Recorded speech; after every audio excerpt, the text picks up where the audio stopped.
sanksi kepada daerah yang memiliki peraturan daerah soal pengelolaan masih menjadi sampah, pekerjaan namun rumah yang tidak kunjung menjalankan ini. selesai di Kota Medan misalnya.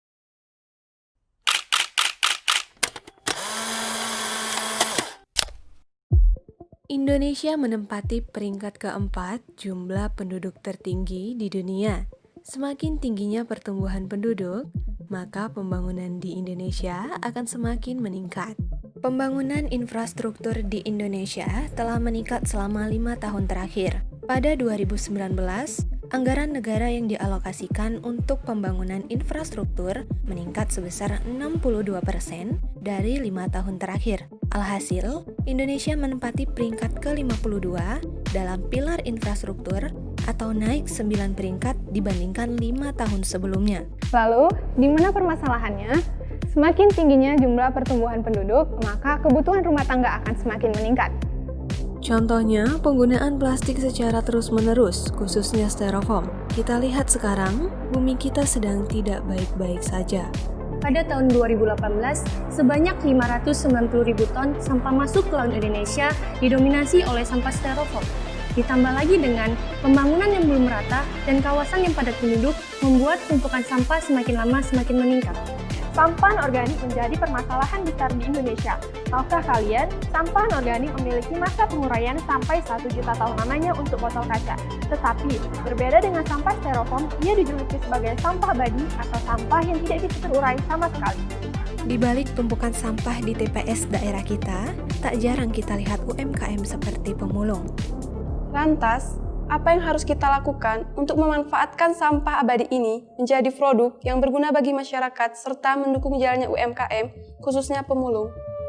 Dalam hal inilah kami melihat peluang dan menciptakan inovasi baru di bidang pembangunan, yaitu memanfaatkan styrofoam sebagai bahan campuran semen untuk bangunan.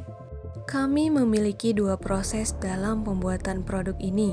Pertama, dalam skala pabrik, untuk konstruksi struktural, dan kedua dalam skala rumah untuk konstruksi non-struktural. Untuk membuat semen skala pabrik berikut langkah-langkahnya. Pengambilan bahan baku mentah dari raw material dari gunung kapur, lalu diangkut ke pabrik. Penghancuran batu kapur menggunakan crusher, terdapat 2 kali penghalusan agar mendapatkan bubuk kapur yang halus. Di proportioning equipment dimasukkan pasir, tanah liat, dan styrofoam. Berbeda dengan semen pada umumnya. Pada proses ini ditambah styrofoam, lalu masuk ke grinding mill untuk diumpan ke preheat tower dan dipanaskan pada clinker. Tujuan pemanasan agar terjadi reaksi kimia antara bahan baku yang lain.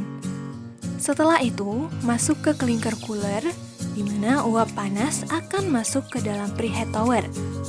Dan bahan baku didiamkan, lalu ditambah gipsum dan masuk ke proportioning equipment dan finish grinding mill agar semua bahan baku tercampur rata. Setelah itu, semen masuk ke storage untuk dikemas, lalu dikirim dan dipasarkan. Untuk membuat semen skala rumahan yang kita butuhkan 60% bubuk batu kapur, 6% tanah liat, 2% pasir silika, dan 1% pasir besi. Lalu dipanaskan dengan oven tangkring dengan suhu mencapai 500 derajat Celcius. Hal ini dilakukan agar terjadi reaksi kimia antar bahan baku. Setelah itu, masuk ke mesin crusher agar menjadi bubuk yang halus, lalu tambah 4% gipsum, 7% fly ash, dan diayak. Styrofoam yang sudah dikepul dan dibersihkan, dipotong menjadi bagian yang kecil, agar proses pelelehan cepat dan rata. Lalu oven sampai meleleh. Apabila sudah meleleh, diamkan hingga mengeras. Lalu masukkan pada mesin crusher, agar menjadi bubuk yang halus. Setelah itu, 20% bubuk styrofoam dicampur dengan semen, dan jadilah semen styrofoam, siap packing dan dipasarkan. Kami juga akan bekerja sama dengan 40 titik pengepul barang bekas di Kota Medan dan 6 komunitas sampah. Target pasar kami adalah investor dan masyarakat umum. Berdasarkan hasil analisis pasar yang telah kami telaah, produk mempunyai peluang besar untuk dipasarkan. Karena semakin modern zaman, maka tingkat pembangunan semakin meningkat.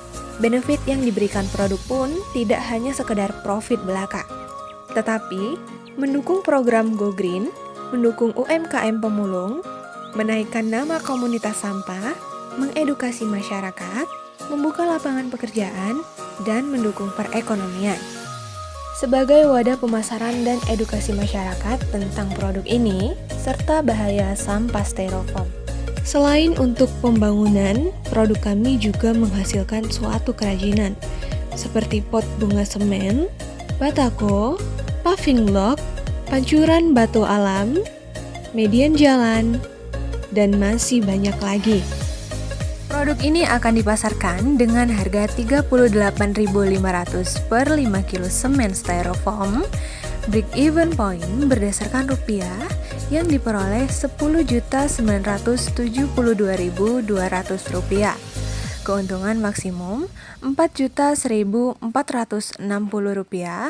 benefit cost ratio 1,5 yang artinya usaha ini layak dijalankan. Produk ini akan dipasarkan melalui e-commerce seperti Shopee, Tokopedia, dan Bukalapak, serta memanfaatkan media sosial seperti Instagram, YouTube, Facebook, dan lain-lain sebagai wadah pemasaran dan edukasi masyarakat tentang produk ini dan bahaya sampah styrofoam. UMSU, unggul, cerdas, terpercaya. UMSU, unggul, cerdas, terpercaya. Tingkatkan pembangunan, cintai lingkungan.